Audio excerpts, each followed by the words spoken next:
देखो आज हम लोग पढ़ेंगे डीएनएस या डोमेन नेम सिस्टम। ठीक है, ओके। देखो डीएनएस को डोमेन नेम सिस्टम कहा जाता है या डोमेन नेम सर्विस भी कहा जाता है। ठीक है, डोमेन नेम सिस्टम या डोमेन नेम सर्विस कुछ भी कह सकते हो। करता क्या है, देखो it's provides resolutions of names to IP addresses and IP addresses to names. यानी कि ये क्या करता है, होस्ट नेम से आईपी एड्रेस में कन्वर्ट करता है और आईपी एड्रेस से होस्ट नेम में कन्वर्ट करता है। ठीक है, या कह सकते हो रिजॉल्व कर सकते हैं। Defines a hierarchical namespace where each level of namespace is separated by a dot। देखो क्या होता है कि जब भी हम डीएनएस नेम यूज करते हैं तो डीएनएस नेम में दो पार्ट होते हैं। जैसे कि मैंने कहा microsoft.com, तो माइक्रोसॉफ्ट अलग है, कॉम अलग है और बीच में लगा है डॉट। यानी कि ये क्या करता है, नेम स्पेस को सेपरेट कर देता है। It is separated in name space into two parts, two और मोर पार्ट्स, दो या दो से ज़्यादा पार्ट्स में डिवाइड कर सकते हैं। ठीक है, जैसे मैंने कहा है apple.microsoft.com, तो apple.microsoft. तो दो डॉट लग गए ना। ठीक है, तो तीन पार्ट में डिवाइड हो गया। तो इसकी क्या बन गई, हायरार्की बन गई। इसकी क्या बन गई, हायरार्की बन गई। तो हायरार्की में जो डॉट होता है वो सेपरेट करता है नेम स्पेस को। ठीक है, इसलिए कोई भी ऐसा जो आप नेम ले रहे हो जिसके बीच में डॉट लगा है, दैट इज डीएनएस नेम, वो डीएनएस नेम है। और जिसमें डॉट नहीं लगा है वो सिंगल लेवल नेम है, यानी कि वो नेट बायोस नेम है। ठीक है, अब देखो ये काम कैसे करता है, how the names are map to IP address. तो देखो ये हमारा हो गया क्लाइंट और ये हो गया हमारा सिस्टम। अब हमें किसी सिस्टम को लोकेट करना है नेटवर्क के ऊपर।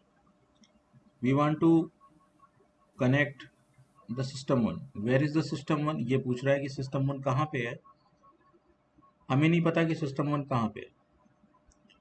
ठीक है, तो हमारी जो रिक्वेस्ट होगी वो कहाँ जाएगी, नेम रेजोल्यूशन सर्विस के पास जाएगी, यानी डीएनएस सर्विस के पास जाएगी।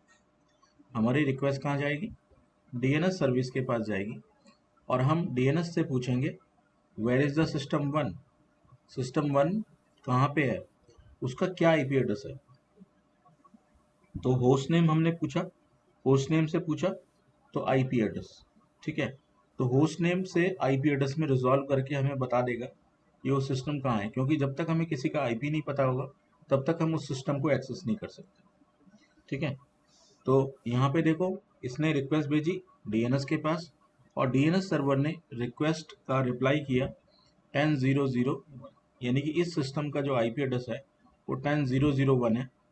Then we have sending this request to this server, या इस कंप्यूटर पे अपनी रिक्वेस्ट सेंड कर सकते हैं और हम उस कंप्यूटर पे रिडायरेक्ट हो जाएंगे। ठीक है, यानी कि हमें उसका आईपी एड्रेस पता लग गया तो हम उस आईपी एड्रेस से उस सिस्टम तक पहुंच जाएंगे। ठीक है, यही काम होता है आपके डीएनएस सर्वर का। समझ आया। अब देखो डीएनएस सर्वर कौन कौन से ऑपरेटिंग सिस्टम में काम करता है। देखो डीएनएस सर्वर सभी तरह के सर्वर ऑपरेटिंग सिस्टम में काम करता है।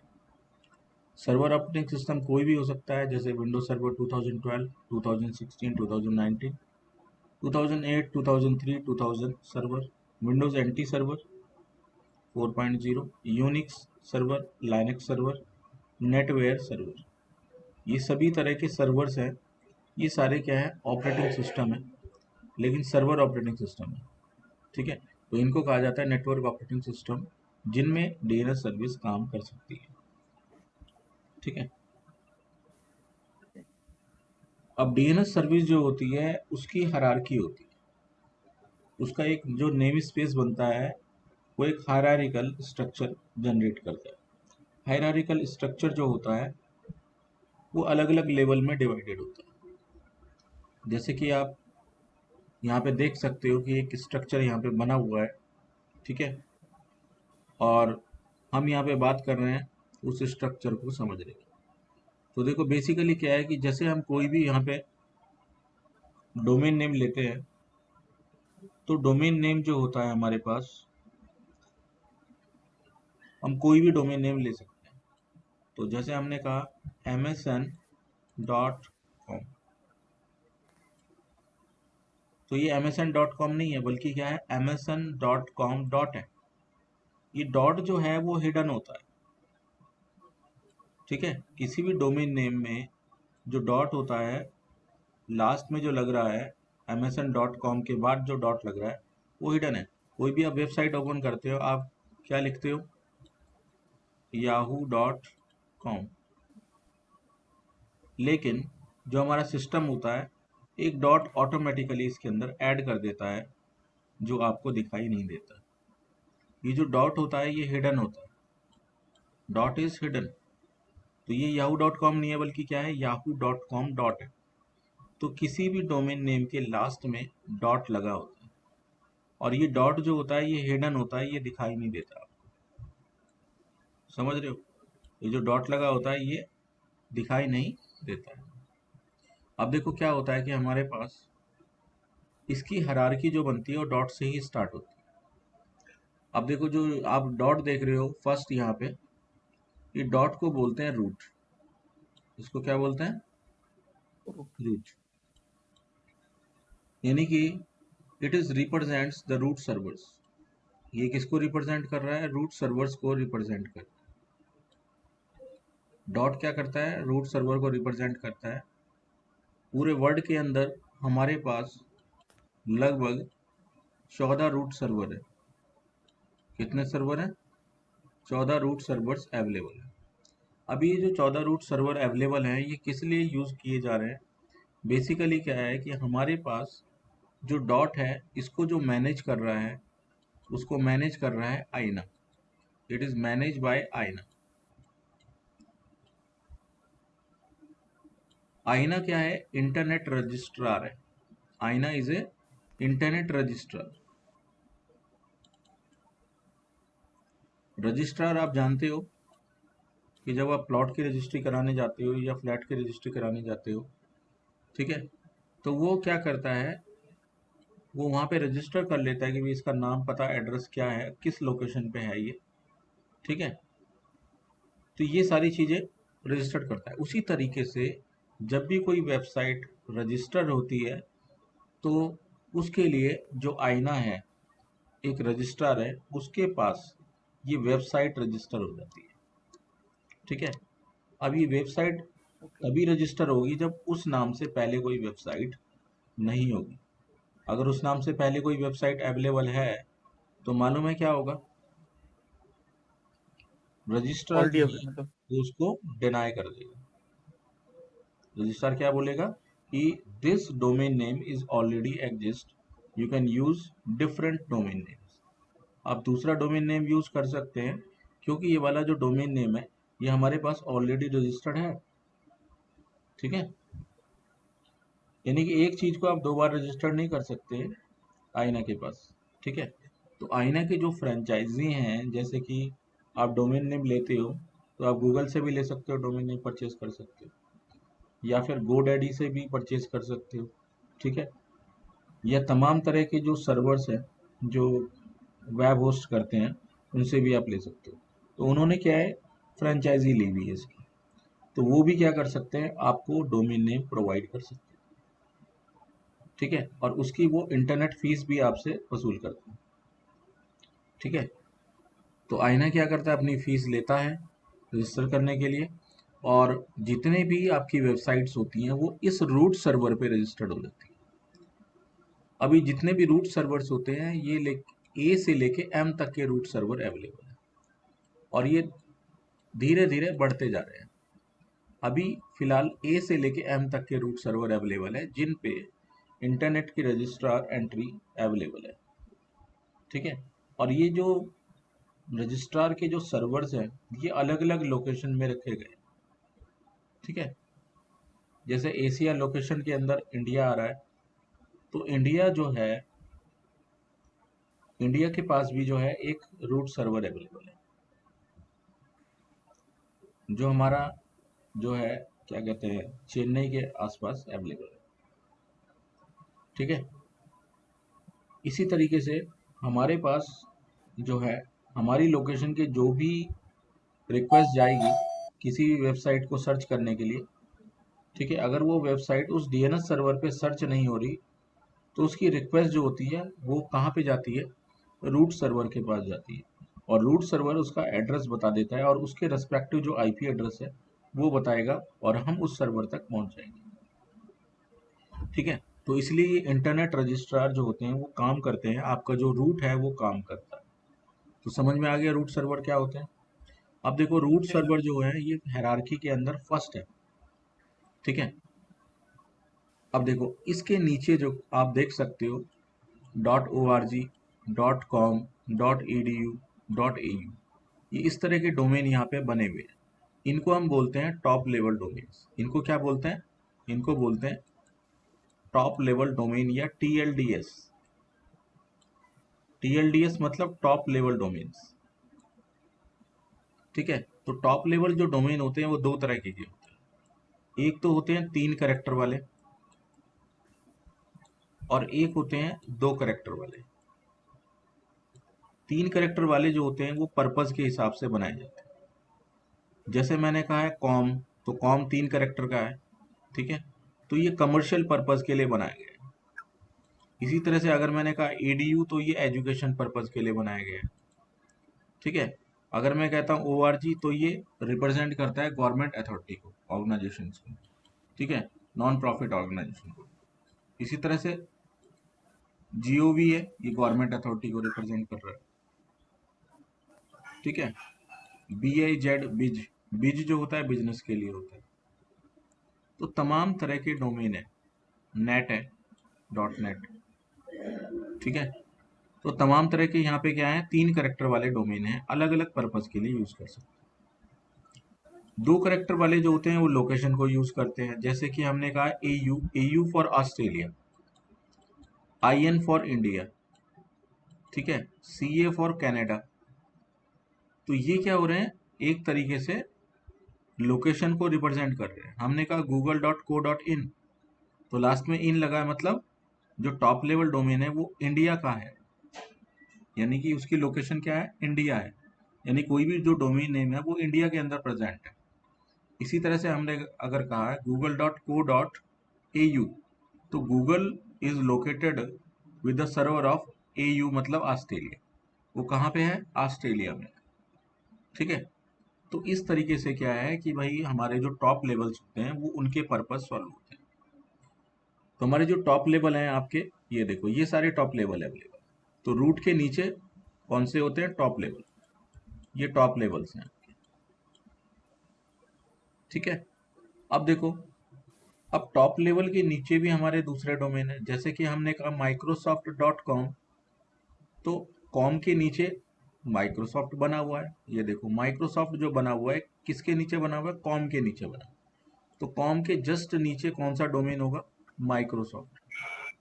इसी तरह से हमने कहा MSN.com, तो ये भी कॉम के नीचे बना हुआ है, तो ये MSN.com बन गया। इसी तरीके से हमने कहा unicef.org, तो यूनिसेफ ORG के नीचे बना है। ठीक है, ये देखो, तो इस तरह के जो डोमेन है आपके, ये देखो edu के नीचे बना है MTU.edu, MSU.edu, AU के नीचे बना है gov.au। ठीक है, तो इस तरीके से क्या हो रहा है कि भाई ये सब डोमेन, ये आपके जो डोमेन है इसके नीचे बने हैं, इनको हम बोलते हैं सेकंड लेवल डोमेन। इनको क्या कहते हैं, सेकंड लेवल। फर्स्ट लेवल तो ये हो गया, इसे टॉप लेवल बोल दिया। टॉप लेवल जो होता है वो फर्स्ट लेवल होता है, फर्स्ट लेवल डोमेन होता है टॉप लेवल। उसके नीचे जो होता है सेकंड लेवल डोमेन होता है, तो ये सारे सेकंड लेवल डोमेन में आ गए। ठीक है, और अगर सेकंड लेवल के नीचे भी कोई डोमेन बना हुआ है, जैसे मैंने कहा कि कॉर्प, कॉर्प इज अ सब डोमेन ऑफ द माइक्रोसॉफ्ट।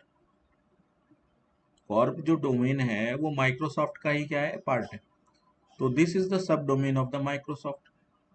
ठीक है, तो होता क्या है कि माइक्रोसॉफ्ट जो है वो इस तरीके के मल्टीपल सब डोमेन बना सकता है। कॉर्प बना दिया उसने, इसी तरह से उसने मेल बना दिया, ठीक है।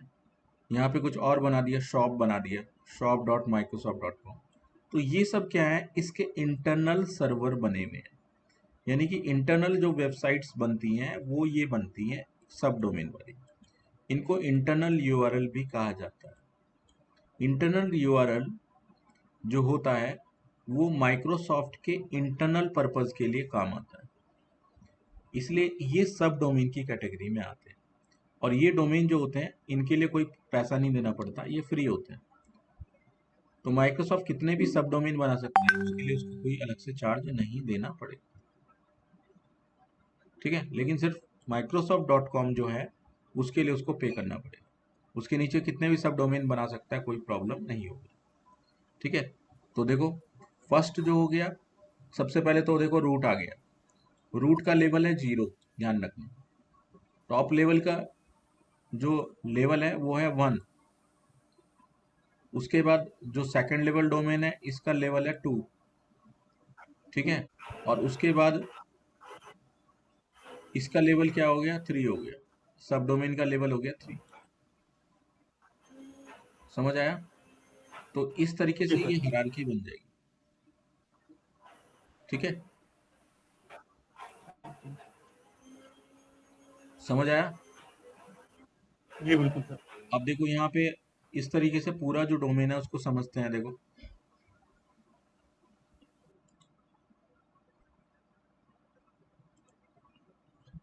ये देखो सबसे पहले आया डॉट। देखो corp.microsoft.com को समझते हैं। देखो सबसे पहले डॉट लगा हुआ है, तो डॉट इज अ रूट। ये देखो ये जो डॉट है वो रूट को रिप्रेजेंट कर रहा है। उसके बाद कॉम आया, ये वाला कॉम जो है वो टॉप लेवल को रिप्रेजेंट कर रहा है, TLDS को। इसके बाद आया माइक्रोसॉफ्ट। माइक्रोसॉफ्ट जो है वो सेकंड लेवल डोमेन है आपका, और जो कॉर्प है वो इसका सब डोमेन है। तो इस तरीके से जो हायरार्की होती है वो राइट टू लेफ्ट काम करती है। यहाँ पे पहले डॉट, डॉट के बाद कॉम, कॉम के बाद माइक्रोसॉफ्ट, कॉम माइक्रोसॉफ्ट के बाद कॉर्प। तो ये इस तरह की जो हायरार्की है ये आपकी बनती है। समझ में आया? तो ये जो ट्री बनता है वो इस तरीके से बन जाता है। ये हायरार्किकल ट्री है, या डीएनएस नेम स्पेस भी इसको कहते हैं। समझ आ गया? जी सर, ओके। जी बिल्कुल।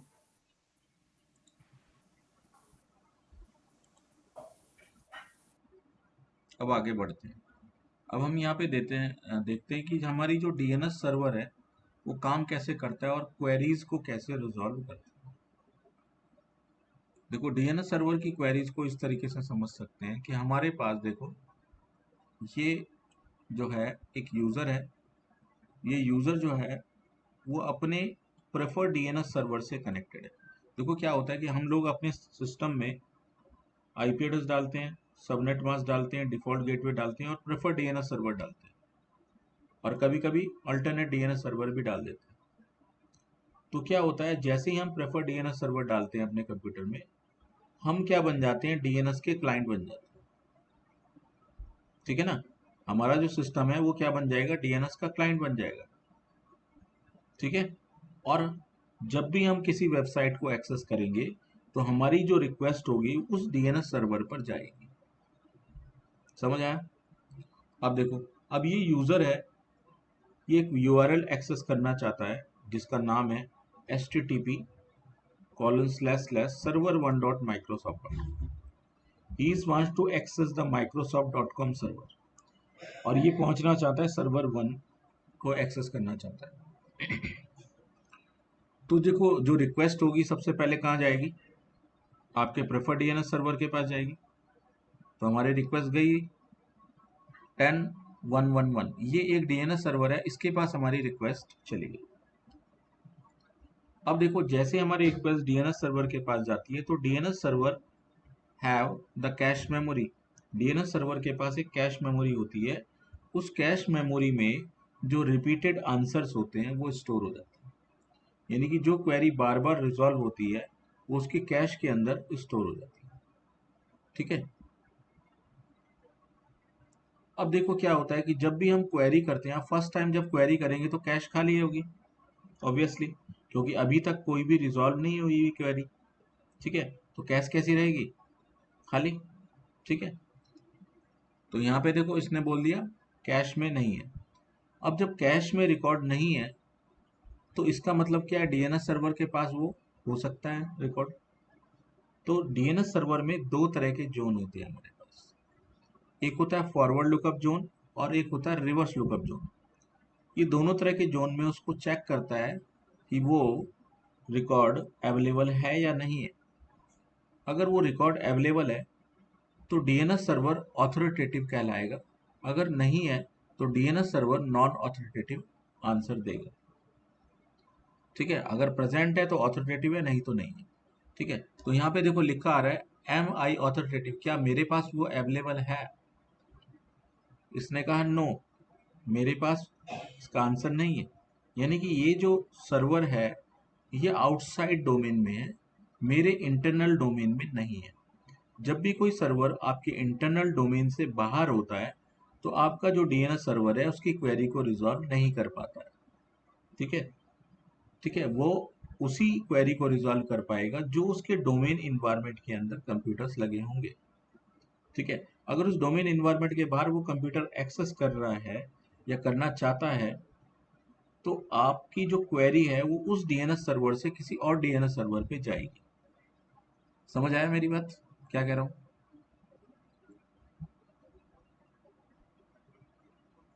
तो यहाँ पे देखो क्या होता है कि जब हमारी क्वेरी उस डीएनएस सर्वर से रिजॉल्व नहीं हो पाती तो हमारी क्वेरी जो जाती है वो किसके पास जाती है, रूट हिंट के पास जाती है। Root hint is represents the root server.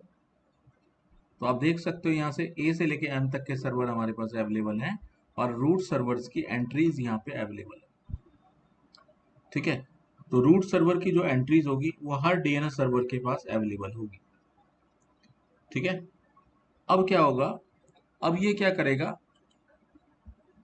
Next step में आपकी क्वेरी को रूट सर्वर पे फॉरवर्ड कर देगा।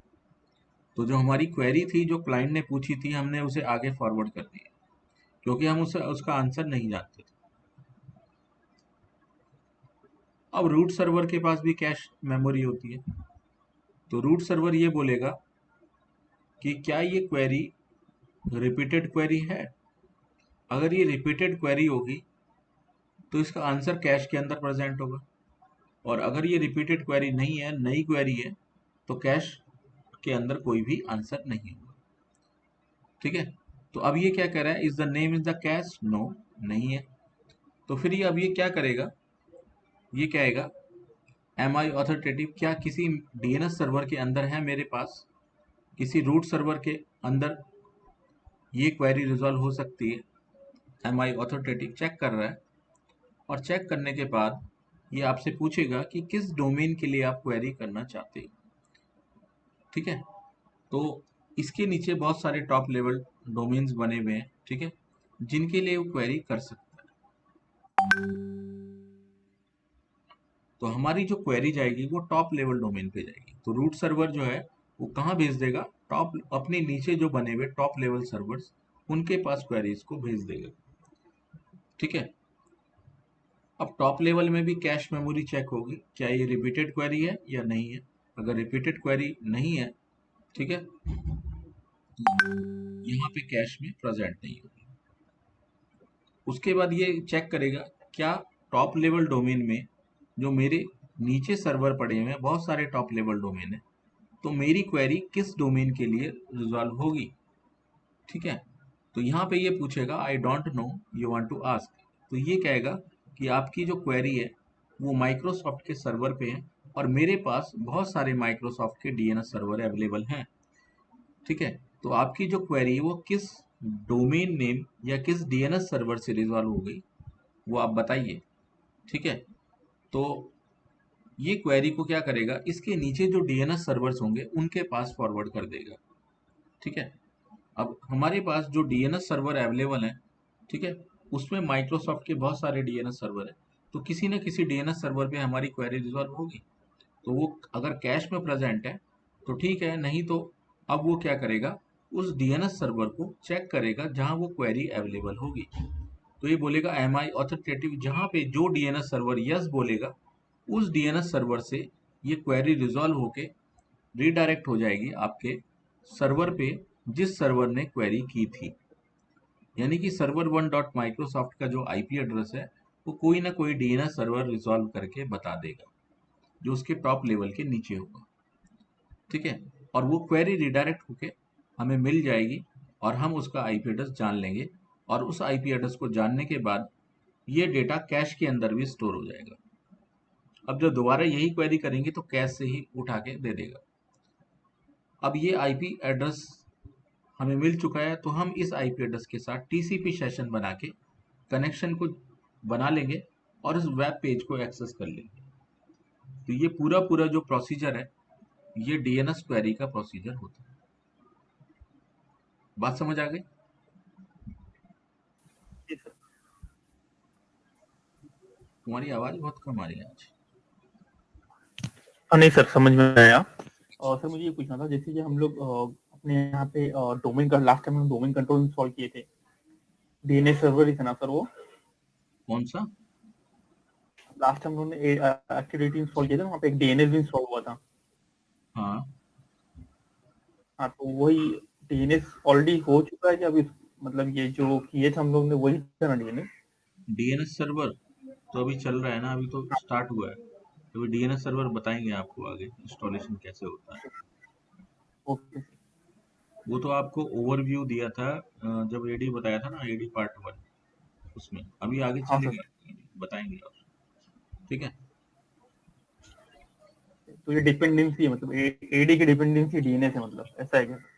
देखो पहले क्या होता था, पहले डीएनएस सर्वर अलग होता था, एडी अलग होती थी। लेकिन अब दोनों को उसने क्या कर दिया, मिला दिया है। तो जब आप एडी इंस्टॉल करोगे तो डीएनएस सर्वर भी इंस्टॉल करना जरूरी है। बिना डीएनएस सर्वर के एडी जो है काम ही नहीं करेगी। ठीक है ना, इसलिए ओके। हमने ऐसा करा है। लेकिन अब हम सेपरेट कॉन्सेप्ट पढ़ रहे हैं डीएनएस सर्वर। ठीक है। ओके। अब यहाँ पे देखो, दो चीजें मैंने आपको बताई थी, ऑथोरिटेटिव और नॉन ऑथोरिटेटिव। अब उसको समझते हैं कि वो क्या है। देखो, an authoritative DNS server with either return the requested IP address और रिटर्न एन ऑथोरिटेटिव नो। देखो क्या होता है कि जो ऑथोरिटेटिव सर्वर होता है उसके दो तरह के जोन हमारे पास अवेलेबल है, फॉरवर्ड लुकअप जोन और रिवर्स लुकअप जोन। अब दोनों ही जोन में रिकॉर्ड्स होते हैं हमारे पास। अगर डीएनएस सर्वर के पास कोई क्वेरी जाती है तो दोनों जोन को चेक करता है वो। अगर दोनों जोन में अवेलेबल है, किसी न किसी जोन में अवेलेबल है, तो हमारा डीएनएस सर्वर उस क्वेरी को होस्ट करता है, यानी कि उस रिकॉर्ड को होस्ट करता है, यानी कि उसके पास अवेलेबल है। तो अगर रिकॉर्ड उसके पास अवेलेबल है, उसका आंसर उसके पास है, तो वो सर्वर कैसा होगा? ऑथोरिटेटिव सर्वर होगा। वो सर्वर कैसा होगा? ऑथोरिटेटिव सर्वर होगा। ठीक है। और अगर नहीं है तो डायरेक्ट बोल देगा नो। ठीक है। देखो, ऑथोरिटेटिव सर्वर वो सर्वर होता है, या तो वो रिक्वेस्टेड आईपी एड्रेस को आपको दिखा देगा तुरंत ही, या फिर ये बोल देगा I am not authoritative, no बोलेगा। ठीक है। दूसरा होता है non authoritative server. Non authoritative server क्या होता है, हमेशा क्या करता है, खुद से क्वेरी को रिजॉल्व नहीं होने के बावजूद आपकी क्वेरी को फॉरवर्ड कर देता है। अगर डीएनएस सर्वर डायरेक्ट आपकी क्वेरी को फॉरवर्ड कर रहा है तो वो एक नॉन ऑथोरिटेटिव आंसर देगा आपको। ठीक है। यानी कि वो एक्सटर्नल डीएनएस सर्वर से आपकी क्वेरी को रिजॉल्व करके बताएगा। तो क्या क्या चीजें करेगा, देखो, चेक इट्स कैश। सबसे पहले कैश चेक करेगा। कैश में नहीं है तो ठीक है। आगे क्या करेगा, फॉरवर्डर को फॉरवर्ड कर देगा। तो हमारे पास एक दूसरा डीएनएस सर्वर उसके अंदर प्रेजेंट है। जब भी कोई क्वेरी उसको समझ नहीं आएगी या वो ऑथोरिटेटिव नहीं है उस क्वेरी के लिए, तो उसको फॉरवर्ड कर देगा उस डीएनएस सर्वर पे। उसी को हम कहते हैं फॉरवर्डर। फॉरवर्डर एक ऐसा डीएनएस सर्वर है जो आपकी क्वेरी को एक्सटर्नल डोमेन से एक्सेस करके दे देगा। ठीक है। और तीसरी चीज होती है रूट हिंट। रूट हिंट जो होते हैं रूट सर्वर्स होते हैं। तो आपकी जो क्वेरी होती है वो रूट सर्वर से ही रिजॉल्व होती है, अगर कोई डीएनएस सर्वर उसकी क्वेरी को रिजॉल्व नहीं करता है। तो नॉन ऑथोरिटेटिव आंसर जो होता है वो ये सारी चीजें चेक करेगा। ठीक है। और ऑथोरिटेटिव सर्वर जो है वो यस में जवाब देगा या रिक्वेस्टेड आईपी एड्रेस आपको बताए। ठीक है, समझ आ गया। जी सर। इसके बाद देखो हम आगे देखते हैं फुली क्वालिफाइड डोमेन नेम क्या होता है। देखो फुली क्वालिफाइड डोमेन नेम को एक एग्जांपल से समझ सकते हैं कि जैसे सपोज दैट हमारे पास एक कंप्यूटर है, उसका नाम है सिस्टम वन। ठीक है, अब ये सिस्टम वन जो है ये वर्क ग्रुप में है। ठीक है, और वर्क ग्रुप से जैसे ही किसी डोमेन में ज्वाइन होगा, हमारा जो डोमेन है वो ms.com है और सिस्टम वन जो है वो वर्क ग्रुप में है। जैसे ही सिस्टम वर्क ग्रुप से डोमेन में ज्वाइन होगा, इसका जो नाम है वो FQDN में लिखा जाएगा। तो इसका जो नाम होगा वो फुल कंप्यूटर नेम या FQDN में इस तरह से लिखा जाएगा, सिस्टम वन डॉट, इसके डोमेन का नाम इसके साथ जुड़ जाएगा, system1.ms.com। तो ये जो पूरा नाम होगा ये FQDN कहलाएगा। ठीक है, तो FQDN में देखो दो चीजें होती हैं, पहला होता है उसका होस्ट नेम और दूसरा उसका होता है DNS डोमेन नेम। इन दोनों चीजों को अगर मिला ले तो बन जाता है फुली क्वालिफाइड डोमेन नेम। ठीक है, समझ आया। फुली जी सर। क्वालिफाइड डोमेन नेम क्या होता है? फुली क्वालिफाइड डोमेन नेम एक फुल कंप्यूटर नेम होता है जिसके दो पार्ट होते हैं। पहला पार्ट उसका होस्ट का नाम और दूसरा पार्ट उसके डोमेन का नाम। ये जब दोनों आपस में जुड़ जाते हैं तब ये कहलाता है FQDN। यानी कि जब कंप्यूटर वर्क ग्रुप में होगा तो उसका FQDN जनरेट नहीं होगा, लेकिन जैसे ही वो डोमेन में आएगा तो उसका FQDN जनरेट हो जाएगा, क्योंकि उसके डोमेन का नाम उसके साथ जुड़ जाएगा, इसलिए इसको बोला जाता है फुली क्वालिफाइड डोमेन। अब ये जो डोमेन नेम होता है ये एज ए सफिक्स ऐड होता है यहाँ पे, तो इसे बोलते हैं DNS सफिक्स। क्या बोलते हैं इसको? DNS suffix. और फर्स्ट वाले जो पार्ट होता है इसे क्या बोलते हैं? इसको बोलते हैं हम net BIOS name. Net BIOS name. अब जब तक कंप्यूटर नेटवर्क पे अवेलेबल है और डोमेन में अवेलेबल नहीं है, यानी कि वर्क ग्रुप में है, तो कौन सा नेम काम करता है वहां पे? Net BIOS name. और उसके बाद उसका DNS सफिक्स जब उसके साथ ऐड हो जाता है उस नेम के साथ, तो फिर उसका DNS नेम या FQDN काम करता है। ठीक है, बात समझ में आ गई। अगर आपका DNS सर्वर वर्क नहीं कर रहा है तो कौन सा नाम काम करेगा? नेट बायोस नेम काम करेगा। ठीक है, अदरवाइज उसका DNS नेम काम करेगा। बात समझ आई। जी ये जो नेट बायोस जी। नेम होता है इसे सिंगल लेवल नेम कहते हैं। इसको क्या कहते हैं? Single level name.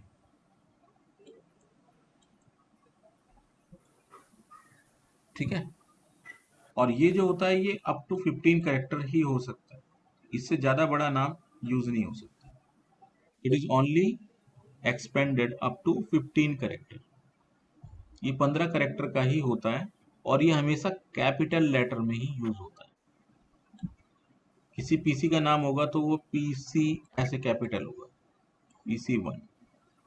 तो ये हमेशा कैपिटल में रिप्रेजेंट होता है नेट बायोस नेम। ठीक है, अगर कोई डोमेन है तो डोमेन का भी नेट बायोस नेम होता है। ठीक है, जैसे आप AD इंस्टॉल करते हैं तो AD में आपसे पूछता है कि इस डोमेन का क्या नेट बायोस नेम है, तो नेट बायोस नेम उसका हाफ नेम होता है, यानी कि फर्स्ट वाला पार्ट। देखो ऐसे ये देखो, अगर किसी डोमेन नेम है ms.com तो उसका फर्स्ट पार्ट यानी कि ms जो है वो इसका क्या बन जाता है? नेट बायोस डोमेन नेम बन जाता है, अगर इसमें AD डाल ले।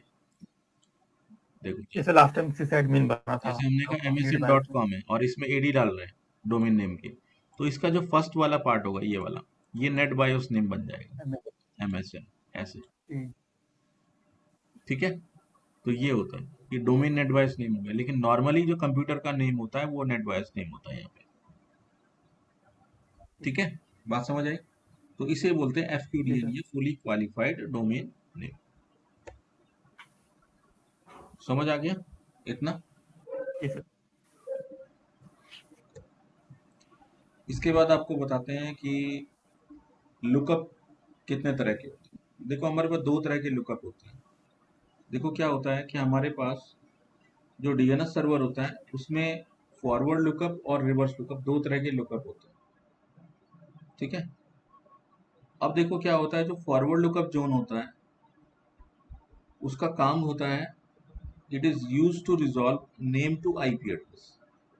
ये क्लाइंट है, ये अपने डीएनएस सर्वर से पूछेगा what is the address of the system 1.ms.com, यानी कि इसकी क्वेरी जो है वो नाम से आईपी को लेकर है, यानी कि ये आईपी एड्रेस जानना चाहता है उसको। तो ये क्या करेगा, उसके रेस्पेक्टिव जो आईपी एड्रेस होगा वो बता देगा इसको, ठीक है। तो ये फॉरवर्ड लुकअप का काम है। फॉरवर्ड लुकअप का काम है होस्ट नेम से आईपी एड्रेस में रिजॉल्व करना। होस्ट नेम तो पता है लेकिन आईपी एड्रेस नहीं पता है, तो होस्ट नेम से आईपी एड्रेस में क्या करेगा, रिजॉल्व करेगा, ठीक है। और दूसरा जो होता है वो होता है reverse lookup zone. Reverse lookup zone जो होता है वो आईपी टू नेम रिजॉल्व करता है, लेकिन आईपी पता है, नेम पता नहीं है। तो हमारी जो क्वेरी होगी वो पर्टिकुलर आईपी के लिए जाएगी, ठीक है। और उसके रेस्पेक्टिव जो होस्ट नेम होगा वो आपको बता देगा, ठीक है, कि भाई इस सिस्टम का आईपी ये है और इसका होस्ट नेम हम जानना चाहते हैं, तो इसके रेस्पेक्टिव जो भी नेम होगा वो रिजॉल्व करके दे देगा। तो फॉरवर्ड लुकअप जोन और रिवर्स लुकअप जोन, ये दो तरह के जोन हमारे पास होते हैं, ठीक है। बात समझ आया? जी सर। अब ये जो जोन होते हैं ये एक तरीके से स्टोरेज कंटेनर है। जोन क्या है एक्चुअल में, स्टोरेज कंटेनर है, और या फिर इनको बोल सकते हैं जोन डेटाबेस। हर जोन के पास एक डेटाबेस होता है जिसे हम जोन डेटाबेस कहते हैं। हर जोन डेटाबेस जो होता है उसमें दो तरह के जोन होते हैं, फॉरवर्ड लुकअप जोन और reverse lookup zone. Forward lookup zone जो है is use to resolve host name to IP addresses and it maintains host to IP address mapping information. Forward lookup zone क्या कर रहा है, host to IP की जो mapping है उसको एक डेटाबेस में कलेक्ट करके रख रहा है, ठीक है। और जो रिवर्स लुकअप जोन है वो क्या कर रहा है, आईपी एड्रेस से जो नाम है उसकी मैपिंग को रख रहा है, आईपी टू होस्ट रिजॉल्व कर रहा है और उसकी मैपिंग को रख रहा है। तो फॉरवर्ड लुकअप जोन एक अलग बनेगा और रिवर्स लुकअप जोन एक अलग बनेगा। फॉरवर्ड लुकअप जोन क्या स्टोर करेगा, host name to IP address, और रिवर्स लुकअप क्या कलेक्ट करेगा, आईपी टू होस्ट, ठीक है। अब हम इसके रिकॉर्ड के बारे में पढ़ेंगे। इसमें देखो अलग अलग टाइप के रिकॉर्ड होते हैं, SOE record, NS record, host record, alias record. अब अलग अलग जो आपके रिकॉर्ड्स हैं उनके अलग अलग पर्पस होते हैं। एसओई रिकॉर्ड का पर्पस क्या होता है, एसओई रिकॉर्ड जो होता है इसे कहते हैं start of authority record. Start of authority record जो होता है किसी भी जोन के अंदर पहला रिकॉर्ड होता है। SOE record is a host master. SOE record को होस्ट मास्टर भी कहते हैं। It represents the host master.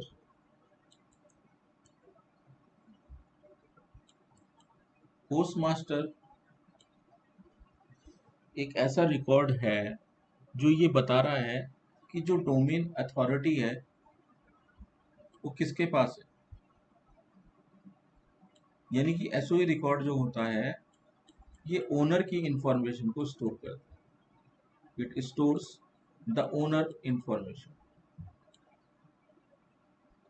जो डीएनएस का मालिक है या ओनर है वो कौन है, वो कौन बता रहा है, एसओई बता रहा है, स्टार्ट ऑफ अथॉरिटी बता रहा है। यही इसका पर्पज है। विदाउट एसओई रिकॉर्ड किसी भी तरह का जो जोन है वो एग्जिस्ट नहीं कर सकता। यानी कि इस तरह का जो रिकॉर्ड होता है वो फॉरवर्ड लुकअप जोन में भी होता है और रिवर्स लुकअप जोन में भी होता है। समझ आया? सेकंड चीज, जी sir. NS record. NS record को बोलते हैं name server record. Name server record is identify the DNS server for each zone. अब देखो नेम सर्वर रिकॉर्ड भी आपके फॉरवर्ड लुकअप में और रिवर्स लुकअप में दोनों होते हैं। अब इसका पर्पस क्या होता है कि ये डीएनएस सर्वर को आइडेंटिफाई करने के लिए होता है। एनएस का मतलब है नेम सर्वर आइडेंटिफिकेशन, यानी कि आप किस नेम सर्वर को होस्ट कर रहे हो, ठीक है, उसका क्या एफक्यूडीएन है, उसको रिप्रेजेंट करता है। तो जितने भी एनएस रिकॉर्ड की जो एंट्रीज होती हैं वो किसी ना किसी नेम सर्वर को या डीएनएस सर्वर को रिप्रेजेंट करने के लिए होती है, ठीक है। तो ये इसका पर्पज है। होस्ट रिकॉर्ड, इसके बाद आता है host record. Host record is used to resolve host name to IP address. ये होस्ट नेम से आईपी एड्रेस में बताता है, ठीक है, रिजॉल्व करता है। लेकिन होस्ट रिकॉर्ड क्या करता है, किसी डिवाइस या कंप्यूटर को नेटवर्क पे रिप्रेजेंट करने के लिए होता है। यानी कि जैसे मान के चलते हैं कोई भी आपका कंप्यूटर है, वो नेटवर्क पे अवेलेबल है, तो उसका होस्ट रिकॉर्ड बनेगा। तो होस्ट रिकॉर्ड को ए रिकॉर्ड भी कहा जाता है, ठीक है। और अगर आईपी वर्जन 6 है तो उसे कहा जाता है ए, 4 बार ए है। ये IPv6 में होस्ट ए रिकॉर्ड को ए कहा जाएगा, और आईपी वर्जन 4 में होस्ट ए रिकॉर्ड को ए कहा जाएगा, ठीक है। तो ये क्या करेगा, किसी कंप्यूटर या डिवाइस को रिप्रेजेंट करेगा नेटवर्क पे, चाहे वो प्रिंटर हो, सर्वर हो, या कोई नेटवर्क डिवाइस जिसका कोई आईपी एड्रेस हो, उसको ये रिप्रेजेंट कर सकते हैं। तो होस्ट ए रिकॉर्ड सभी तरह के क्लाइंट के बनते हैं, ठीक है ना। इसके बाद देखो एलियास रिकॉर्ड। एलियास जो होता है वो एक नेम से दूसरे नेम में रिप्रेजेंट करता है। एलियास नेम जो है एक निक नेम होता है। किसी भी कंप्यूटर के एक से ज़्यादा नेम हो सकते हैं जो एलियास के रूप में रिप्रेजेंट होते हैं। अगर किसी कंप्यूटर का बहुत बड़ा नेम है, उसको हम छोटे नेम में रिप्रेजेंट कर सकते हैं, उसका एलियास रिकॉर्ड बना के। तो इसको सी नेम रिकॉर्ड भी कहा जाता है। इसको क्या कहा जाता है, सी नेम रिकॉर्ड भी कहा जाता है, ठीक है। इसको एलियास रिकॉर्ड या सी नेम रिकॉर्ड के नाम से जाना जाएगा।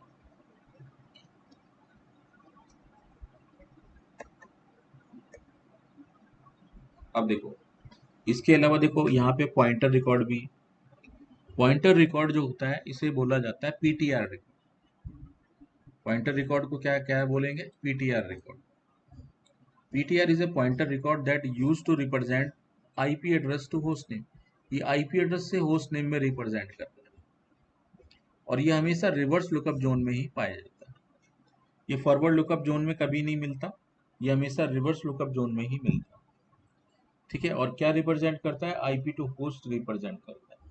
अगर किसी की होस्ट एंट्री बनी हुई है ए रिकॉर्ड में फॉरवर्ड लुकअप जोन में, तो उसके रेस्पेक्टिव उसका पीटीआर रिवर्स लुकअप जोन में अवेलेबल होगा, ठीक है। तो ये होता है पॉइंटर रिकॉर्ड। इसके बाद आता है एमएक्स रिकॉर्ड। एमएक्स रिकॉर्ड को कहते हैं mail exchange record. Mail exchange record किसी भी मेल सर्वर को आइडेंटिफाई करने के लिए यूज किया जाता है। यह हमेशा एसएमटीपी सर्वर को रिप्रेजेंट करता है। इसके बाद देखो एसआरवी रिकॉर्ड। एसआरवी रिकॉर्ड जो होता है ये सर्विस रिकॉर्ड कहते हैं इसको। इसको क्या कहते हैं, सर्विस रिकॉर्ड। सर्विस रिकॉर्ड जो होता है ये क्या करता है, पर्टिकुलर सर्विस को रिप्रेजेंट करता है। हमारे पास जैसे एडी सर्विस होती है तो उसके अंदर देखो टीसीपी और यूडीपी प्रोटोकॉल होते हैं।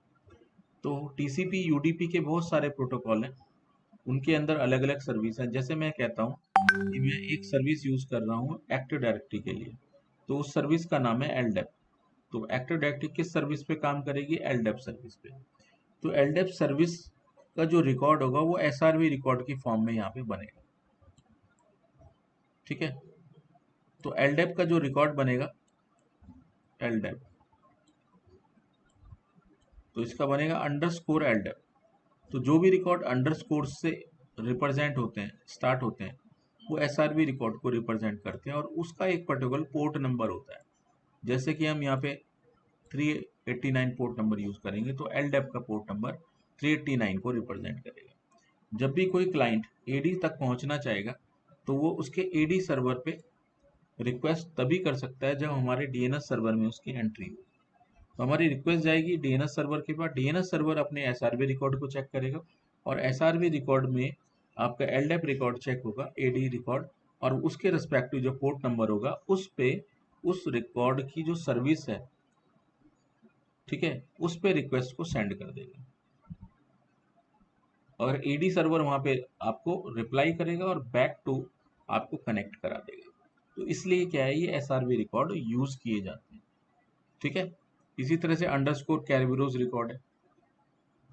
कैरबिरोज जो एडी का सर्वर है, ये ऑथेंटिकेशन के लिए होता है।